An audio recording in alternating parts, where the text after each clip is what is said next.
Hey, how you doing? As of releasing this video, I will have very recently dropped a very limited batch of these t-shirts. Logo is on the left breast, and on the back over here, you'll see a joke that for legal reasons, I do not understand. So get them while they are hot. I do not suspect this stock will last very long because there are less than 50 units of these t-shirts left as of recording this, and you won't see this video for another day or two. Go get them.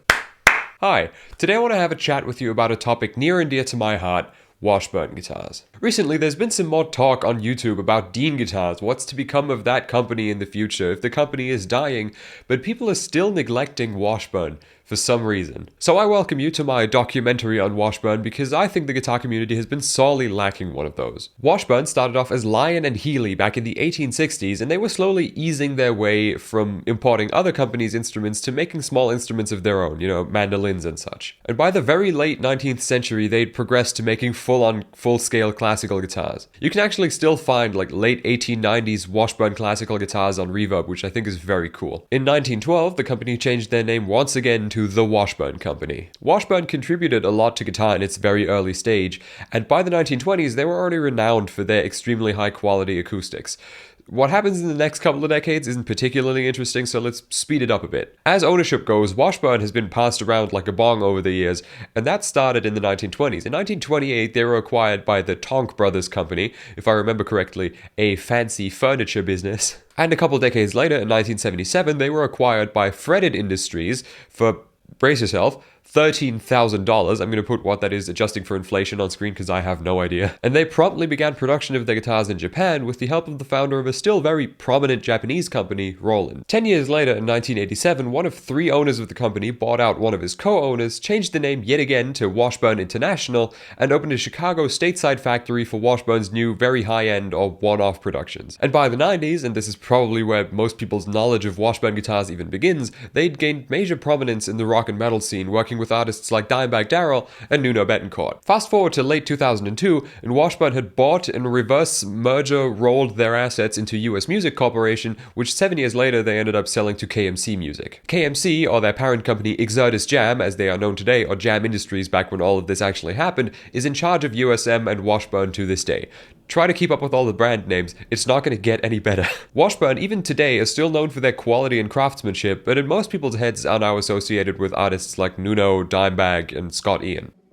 It's time for a sponsor break. Some of these videos take weeks to make, and so sponsors really help out, and this particular video is sponsored by Factor 75. Us musicians and entertainers are lazy. I haven't gotten out of my chair in 2 weeks because I've been working on this video. Not even to pee. I won't tell you where I've been peeing though, that's my secret. I know you don't have the time to cook sometimes, and that is alright, but Factor has you covered. Factor delivers fresh, never frozen, chef-prepared and ready-to-eat meals right to your doorstep. It takes away the need for meal prepping. I don't know anything about meal prepping because I don't move, I've just said that, but you may. But it still ensures that you get all of that good, tasty, science-backed nutritional value that you need to become a big and strong boy. You can choose between 4 to 18 meals per week, and they cater to any dietary preference you might have. Keto, vegan, vegetarian. No more cleaning up the mess after cooking, no more agonizing over what to cook in the first place. Just pick whatever you like out of Factor's rotating lineup of over 60 meals, snacks, and add-ons per week and chow down. So if you're based in the US, yes, sadly Factor is US only, and you want to stay focused on doing what you love and not waste any time cooking, but you also want to eat healthy because you're sick of all the glutamate, which is very relatable, then go through factor75.com or through the link in my description. Use the code on screen right now, it's also in the description again, for 50% off of your first box. Thank you to Factor for sponsoring this video. Goodbye. But why am I even making this video? They're a guitar company. Whoop-de-doo. Well, yeah, but the company has changed a lot over the years, and I think nothing highlights that quite as well as this little anecdote. In preparation for this video, I tried everything in my power to reach out to anyone at Washburn, US Music Corp, KMC, or their parent company Jam to join me for a brief Zoom call for this video and answer some questions. Of course, it shouldn't have just been some random employee who doesn't know about the history of the company anyway, which is why I was kind of going for someone in a bit of a higher up position at literally any of the 4 companies I just named. I scoured LinkedIn, email contact forms on the respective websites. I sent countless DMs on LinkedIn to people who actually ended up accepting me.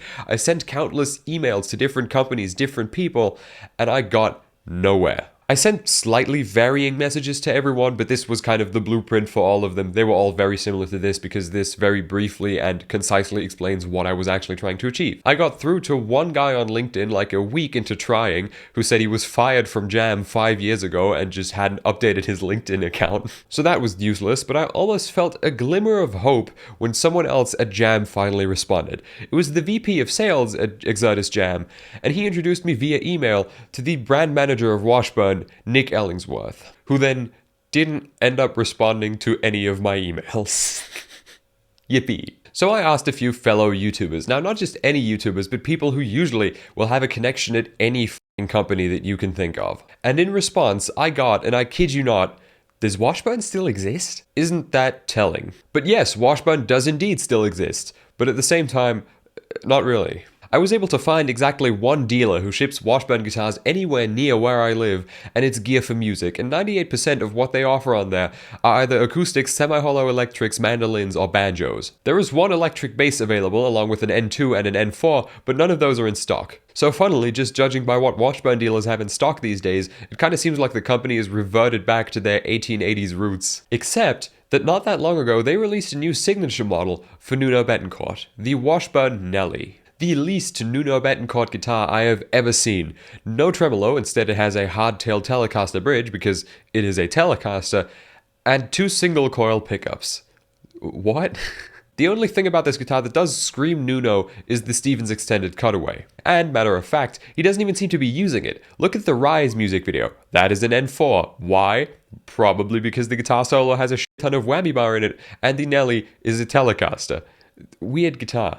So, having reached nothing but dead ends with the actual company so far, I reached out to the last person who I thought might have some insight on Washburn, Ola England. I've been fortunate enough to come to get to know Ola over the past 6 months or so, and having been a fan of his for much longer than that, I know he used to work very closely with Washburn. If you didn't know this, Solar Guitars, which Ola England owns, kind of existed before the actual company did, in the form of Washburn Parallax Solar models. They were basically Ola England's signature Washburns, and they looked exactly like the very base models of Solar Guitars do because they were Ola's own designs. The only difference was that they had Washburn on the headstock. Apparently, after KMC came along and bought the company, a lot of employees left, and not just regular employees either. This includes the president of the US Music Corporation and also the person that Ola was working with for the Parallax guitars. Ola then basically said goodbye to Washburn, which wasn't all too difficult because he owned those designs, and then started working on Solar guitars with his ex-Washburn contact. When KMC bought Washburn, it was immediately not their top priority at all.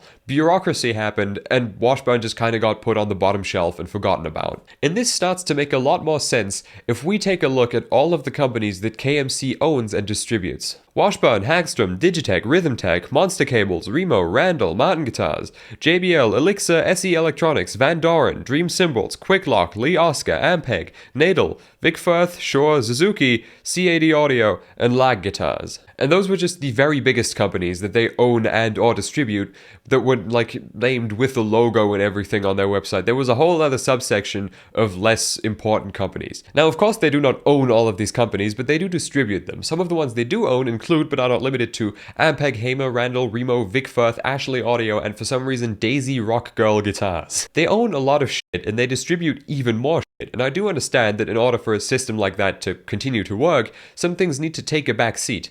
But why buy a company if you can't keep it alive? And they did the same thing with Randall. That company is basically shut down too. These are legacy companies that are being run into the ground passively just through neglect. You can't pin this onto any one person at all. That would be impossible. But someone who I feel like is definitely partially at fault is Rudolf Schlacher, the man who bought out his business partner in 1987 after owning the company for 40 years and then sold it to Jam Industries and stepped down. Here's part of a quote from Schlacher from 2009 in Music Inc. magazine. I will put the full quote up on screen if you do want to read it yourself. "We are pleased to join forces with a strategic partner like Jam Industries that has a long successful history in the music industry." Strategic seems like a poor choice of words in retrospect, doesn't it? Or at least I can't seem to figure out what their strategy is. Washburn isn't the first company that we've seen die the death of just being acquired by a company who actually doesn't really care. Look at Steinberger. They were one of, if not the first company to mass produce headless guitars, and they built them out of not wood, but a proprietary blend of much more durable materials, including carbon fiber. So they pioneered not only the headless guitar, but also the practice of making guitars out of durable carbon fiber blends,